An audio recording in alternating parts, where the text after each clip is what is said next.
I gotta get one of those clappers. What's up, you guys? Like the jaws of Godzilla. Oh. Hold on.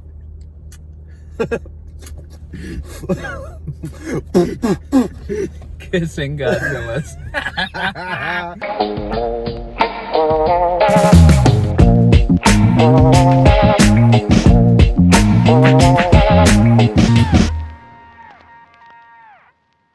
Hey, what's going on, guys? This is Friggin Nerd Mario from Friggin Nerds Media, bringing you guys the nerd news you guys care about. And today we're coming at you with another parking lot review. With I think this is the third time you've done this with me. What was the other two? Not Fast and Furious. Definitely not Fast. Fast and Furious because Fast and Furious made a appearance on your review of Indiana Jones. Oh yeah, Indiana Jones and Mission Impossible. And Mission Impossible. There we go. That's what they were. Mission Impossible. It was those two. So yes, your third appearance, Dylan Titus. Hi, I'm Dylan Titus. We just came out of our local Showcase Cinema Deluxe. Actually, I'd say it was neither of our local. It used to be local for me. We drove about a half an hour to get here, I'd say. Yeah. Well, I used to live down the street, so technically, and it's kind of our old home turf. We went to college. We met right across the road. We met across the road. Yeah. So this is very important, I think, very important to be at this theater. We just saw. Don't mind the empty space. Yeah, that's where you imagine yourself. Pretend, yeah. Hanging out with us. Yeah, there you go. So we just went to go see. How dare you? We went to go see Godzilla Minus 1. And man, this movie was a +1. This was a well, because you took me. Yeah, he was my +1 to -1. Oh no, he's having a seizure again. So yeah, thoughts. Let's go through thoughts of this film. I did not think a Godzilla film would make me cry. Yeah, Are we going spoiler free? Right, we're going spoiler free. Probably the best way to go. Let's go spoiler free for the first couple minutes, then we'll go into some spoilers. Okay. Let's do it. Yeah. Spoiler free. This is probably, I'm not gonna lie, this is the best Godzilla movie, I think. This might be the best one I've seen. I have not seen many. I have not seen many Godzilla films. I've seen the Matthew Broderick one, which is not, that is Godzilla in name only. I know that. Yeah. Gino, as they call it. I've seen the 2014 one. I've seen the Godzilla versus Kong, which was... didn't give a shit about that. I've seen a handful of the original 50s and 60s Toho ones, but that was when I was a kid. Yeah. When I was very, very young. My neighbors, Sal and Anthony, they loved. Shout out to Sal and Anthony. I don't remember your last names. I know you're watching. Norton, you were my next door neighbors. And North Worcester Street. Ask your parents. But you guys watched Godzilla films all the time, and I would sometimes come hang out with you and watch Godzilla films. Okay, so you have a slight history with Godzilla. I have a pretty big history with Godzilla, and obviously that this saga of the 2014 one. No, I'd say our main character of this movie has a slight history with Godzilla. He's got quite a slight against Godzilla from his history. Sorry, yes. Had to. Yeah, we'll get into that in a second. But yeah, I just of the movies that have come out lately, they're all connected, and it's kind of like it's the Monsterverse, right? The Monsterverse, and it's fun, it's goofy, but this is one that it was a serious Godzilla movie. This was very serious, but also very campy and very goofy at times. But the first time in a long time, Godzilla is truly booked a heel. He's evil. Yeah, there's no other... one of the things I disliked about that 2014 film, because I really liked a lot from that. I know that is not a traditional Godzilla film, but one of the things I really started to not like about it was when it was, okay, we've got this Muto monster, and Godzilla is benevolent and a protector of the earth, and he's gonna stop this, he or she is gonna stop this Muto. And it just, because Godzilla, it has to be a hero, right? Godzilla is literally the only monster in this movie, and yeah, he is a villain. He's not really a villain, he's just an angry animal. Just destroying shit. It's not like, It's not like in the other movies where he's trying to like show that he's the macho man. Like bring balance back to the earth. Yeah. No, this is fucking shit up. Like this is like, okay, we have a monster. It destroyed the city. It might come back. We need to find a way to stop it. Which I guess is a good time to get into spoilers. If you haven't seen Godzilla Minus 1, first of all, what are you doing? Wait, let's give our initial thoughts and then go into spoilers? Like, yeah, I mean, out of 10? Yeah, we'll usually do it at the end, but we can. Okay. Well, all right. If for before we go into spoilers, I really liked this Godzilla film. As I said at the beginning of this review, it made me cry in more than one spot, and because it was genuinely emotional and genuinely well acted, well directed, well written, and I very much recommend it. And then I think I can get into spoilers from there. You? Yeah, from there. Same here. Loved it. Terrific. And 1, 2, 3 spoilers. They kill Godzilla in this movie. They kill Godzilla. It's insane. Well, do they? They don't. Do they though? We get the. We probably don't. Of course, I gotta say this. The treatment of the Godzilla theme song in this. Beautiful. So good. So like that was like I got bum bum bum bum. I got so excited. It stands out noticeably from the rest of the music. Oh yeah. But it's like playing the James Bond theme song in a modern day Bond movie. But it would be like if you had the 1960s. If you played that, the 1962 Dr. No James Bond theme sounding like it was recorded on analog tape, just dropped in the middle of No Time to Die. That's kind of what it's like. Yeah, they dropped the actual like track. Like I don't know if like they cleaned it up at all. It sounds like it was maybe re-recorded, cleaned up a little bit. But it's so bombastically different from the rest of the score. Which the rest of the score is very subtle and understated and built on repeating themes, a repetition of simple themes, just to kind of over and over and over. At one point, I was kind of just tapping out the rhythm of the repeated theme on Mario's shoulder because it was so repeated. But then once it started to add these under and overtones to add contrast to that repeating melody, it really became a beautiful piece of music. And I think that was the weakest example of music from the film. But I think the scores are very, very understated and simple, but through that they slowly become more and more effective. They're really good. They're all, as I said, built on really simple melodic themes that just repeat, and it's really interesting and really subtle at times. Really soft synthesizers. What are we giving the SH of this film? Yeah, Connery curious listeners. Probably a 2. Well, Godzilla, he kind of had a pretty strong accent, so maybe a 6. Well, you know what? I'm going to have to say this was an 8, because the amount of times in the theater I had to go, shh. Oh, yeah, my God, we had the annoying so kids. Many fucking people talking in this theater.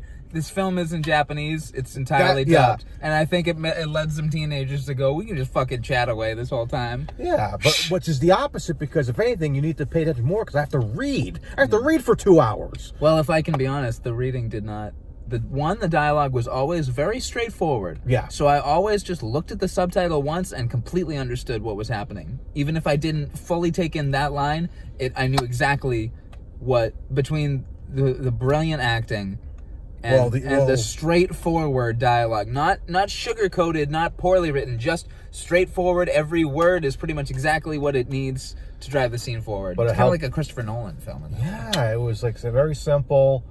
Because that's the thing I heard. Because first of all, this officially, Dylan, was ranked as the highest scored film of the year. Oh, this movie had a $50 million budget, and it still looked better than any of the Marvel things that came out this year. And that's I've heard that is because the Japanese film industry, it's not treated in the same way that stars are. You know what I mean? Or in the American film industry, it's literally just workers doing jobs. People doing their job. You know what I mean? And you go in and you do a job, and you're not really treated poorly for doing it. You're but you're not elevated to any level above anyone else. All those actors were on the same level as all the visual effects artists and all the the caterers and all that. You know what I mean? Everyone just delivering the best performance that they can. I just can't believe that a Japanese film with subtitles did that much for me in 2 hours than any of the Marvel things did for me. Anything this year. I mean, there was a couple of things I was like very into this year, of course, Mission Impossible and whatnot. But this was just like what a experience. This is like a I was thinking about it while watching it. I'm like, this is a boutique experience. Yes. This is like not like some. This is high class Godzilla. Like a high class film in general. I really felt like I was witnessing something special tonight. It was like insane, just very different, very, very simple, but beautiful. Godzilla looked real. I will say that there were parts where he didn't look very real. He looked pretty corny, even cheesy. And I will say the little arms, classic Godzilla. It looks like classic Godzilla for sure. But then you realize it is still kind of a goofy design. Yeah, but part of me was almost like... But terrifying, absolutely terrifying. I really want to see a behind-the-scenes feature of this, because I was like, which of these monsters was practical? Did we get any miniatures? Did we get anybody in suits? I feel like this film, as it's obviously a very contemporary and modern film, but like, it felt like a classic movie. Like, just the costumes, I was like, very convinced of the time period, right after World War II. I was like convinced, like the costumes were great, the acting was great, everything was just like, I felt like I was transported to another time. I'm almost like this movie like came out in the 60s or something, but also clean, and like everything looks tremendous and exciting, and it was like a simple story, but still very emotional, hard-hitting, and we cheered. When's the last time you cheered at a movie theater? Oh, when was the last time I cheered at a movie theater? Maybe Mission Impossible with you. Oh yeah, I guess we cheered during that. I think during that end train sequence. I think we were cheering or at least gripping onto our seats. The last real cheer I remember at the movie theater was probably Endgame. Same. Yeah, that was the last real cheer. Spider-Man. No Way Home. Those kind of a couple of applause and breaks. Yeah, when Andrew catches MJ. That's a huge one. And just the first time they all put the masks on together and run off and go start the battle. Yeah, I didn't really do anything for me. There was a few applause breaks in my theater for that. I want to make a note that I was really not even a note. I just want to bring up this point that I was thinking about in the theater. This is a film, Godzilla Minus One, is a film about guilt. That is the main theme. Godzilla represents guilt and how harmful guilt is when you can't forgive yourself. That is what I believe this film is really about. While the original, intent of Godzilla was to represent the fear of nuclear war and the damage sustained by Japan after World War II, after 50, 60 years of making these films, you have to... Godzilla has to represent something new. And in this film, Godzilla represents guilt. Because that's... our main character literally has a nightmare about it. Our main character, spoilers, is a surviving kamikaze pilot who decides he wants to live and flies to a remote island where they repair... Well, he fakes that he fakes that he's got a damaged plane, and that's when Godzilla shows up for the first time. And it's a smaller Godzilla. Yeah. Godzilla. And we do see where nuclear testing increases his size. But, yeah, this film is about how refusal to move on from trauma of your past and, like, just taking it on and having it be part of you when it doesn't need to be. Like, embracing your pain and being like, I am my pain. That's all I am, is my pain and the bad things that happen to me. And the people I've let down, the people I've hurt along the way. That's what this film is really about. That's what Godzilla represents. Because the most damage is caused by when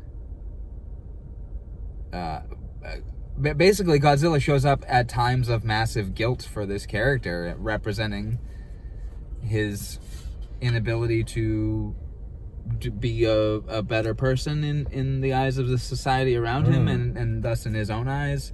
There's more than one scene where he questions whether he actually died during the initial encounter with Godzilla, and that everything he's been living has been like the dream of a dying man, or like a curse on him just to experience as he dies. It's pretty messed up. A lot about trauma and war in this film. And then you get some great moments where Godzilla just fucking bites a train. Yeah, and just carries it around the city. Yeah, like it's a bone in his mouth, like a sausage. He does. He treats it like a fucking length of sausage links. Yeah, as iconic as the King Kong eating the squid.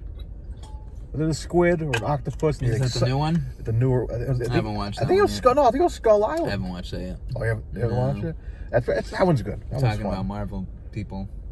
Yeah, Loki's in that, and Brie Larson. Yeah. Anyways, so yeah, I guess John Goodman. John Goodman, yeah, and He's superhero John Goodman, and he shows up in Monarch. Spoilers, but it's like a quick thing. Anyways, so yeah, I guess it's just like wrap up City. Wrap Boilers. City. Let's take them home. Let's take them home. That's what we said in wrestling. You're wrestling. I'm really focused on how the recording button is in my mouth. You guys can't see it. It's only for us. So I guess you're gonna have to put it in the edit. I'll put it right there for you. And then poke this button. Boop. Anyways, let's get to like final scores. Okay, so we did the SH. Yeah, we're doing. Let's go by Connor and Curious metrics. Okay. So the SH, I gave it an 8 because I had to keep fucking shushing people around. Yep. Okay. Around the theater. Score. Of the musical score. Musical score. I'm gonna give it an 8. Okay. I really thought the musical score was strong, except for that one I was patting out on your shoulder because it was getting real repetitive. Yeah. I think I'll also go with an 8 as well because that was tremendous, and just again hearing the classic Godzilla theme song. Yeah, that really hit like a bomb. It was good. Hit me like a bomb. You know what music really worked? The acoustic guitar raising of the kid montage. Yeah. That was really pretty. It reminded me of Shang-Chi, actually. Yeah. Because remember when we see him... playing like Dance Dance Revolution and shit? Yeah, it reminded me of that scene. Yeah. I thought that was really cool. And when the characters in this movie are playing Dance Dance Revolution. Yeah. Yes. Godzilla plays Dance Dance Revolution in this game. It's him and Mothma. Except the squares are city squares. Okay, so yeah, I'd give it an 8 on the score. Okay. Sexiness. Not very sexy. Honestly, I think the actors in this film are pretty attractive. I think our lead actor and our lead actress are very attractive. I think so too, but it's just not a sexy film. It's not a sexy film. It's again, it's just a boutique experience. So I'm gonna say it's like I'll give it a 5 for the sexy. I was also gonna give it a 5, just based on how attractive those two lead actors are. Yeah. They make a pretty couple. And I think Godzilla was kind of attractive. I liked his design. You wanted to fuck his throat, didn't you? Yeah. We said the atomic breath. I want to show him the atomic elbow. Oh, you know what? I compared it to a Christopher Nolan film earlier. It's got the same ending as The Dark Knight Rises. It does. Yeah. Yeah, Michael Caine was at a cafe and he saw Godzilla. I found it, Branca. I failed you. No, he sees the family. Oh no, I want him to see Godzilla sitting at the table. He's a big size with a little table in front of him. And Godzilla holds the tea up and he's with Anne Hathaway. And he has a little shirt with the sunglasses hanging on it. See, now people really want to see this movie. And Christian Bale's a sexy man in this movie. So yeah, honestly 5 because the lead actors are very attractive and they make a very attrtive couple. All right. Then we go to the Sean rating. We don't have no Sean rating, so 10. So we're putting this movie on the Connor and Curious one. Yeah, you know what? I'm down to watch it again. Yeah, why not? By the time we get to the end of the wheel, it'll be out on home video. Yeah, that'll be after we watch Sir Billy. We'll watch Godzilla. Sir Gilly. But all right, so let's go to the film score. I'm gonna have you go first. What's your rating out of 10 nerdies on the film? honestly have to give this a 9.5. 9.5. It was really good. That's my initial impression coming out of the theater. I may give it a 9 later, but I think, you know what? I'm going to give it a 9. We'll go with a 9. Okay. So I don't overshoot it now, but it might go to a 9.5 later. Who knows? I'm giving it a 9. High quality film.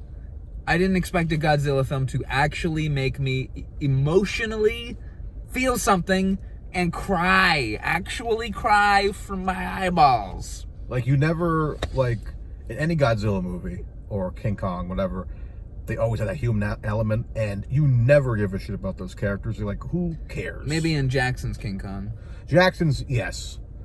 This is exactly like Jackson's King Kong, in my opinion. It's the best of those two characters. Yeah, because it's a human story. They're both not connected to any other universe. They're just their own thing. And it's a story about humans, ultimately. I need to watch the Jackson King Kong again. So because good. Well, I remember when I come pick up the DVD, we'll watch it together. Hell yeah. I remember it being a little more monster-focused than it needed to be at times because it's so overlong. It's a long movie. Yeah. Whereas this one was very, very... It was a human story. Yeah. Godzilla was just part of it. He didn't have that much screen time, to be honest. Maybe a little more than the 2014 one. Yeah. But actually not much more. Yeah, 2014 we only got the end, and that's the one let them fight, right? Yeah. So that one, so that one he only kind of shows up towards the endish, if I remember. And it's like hard cuts at when he finally shows up. It's very much like Jaws. Yeah. But yeah, this is a human story. This is an emotional human drama story about PTSD and war and overall guilt. This is a story about guilt. Yeah. All right, well, that's my review of it. All right. And so in my final score, I'm going to give it a 9.5. I thought this was tremendous. This is like all I wanted from... Like, I love Godzilla. I love King Kong. I love Godzilla. But... I love Kingzilla. I love God Kong. And I love... Godzong. And I love... Godsdong. Zardoz. I love Zardoz too. Me too. Did we just become best friends? I think we did. I think we should did. start a podcast about Zardoz. Yeah, right. Ooh. Zardoz Zurius. Zardoz serious. But yeah, man. Serious. So I'm going to give 9.5. 9.